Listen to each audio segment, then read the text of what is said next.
नमस्ते प्रणाम। और जो मेरा कार्यक्रम है 16 मई 2022 जो कि यानी परसों आप सबके बीच में आरा के धरती पे मैं आ रहा हूँ आप सबका आशीर्वाद लेने।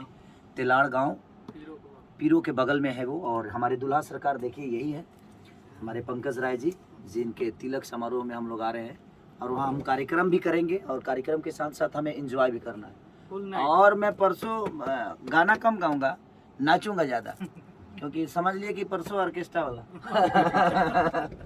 परसों का जो सिलसिला होगा कार्यक्रम अद्भुत होने वाला है।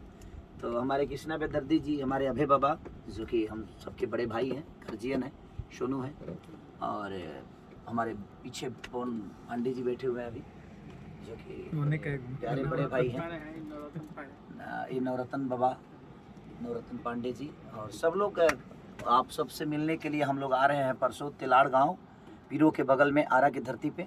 और हमारे पंकज भाई का तिलक समारोह है, तो आप आइए और अपना प्यार और आशीर्वाद दीजिए। हम लोग इंतजार करेंगे आप सबका। लव यू और नमस्ते।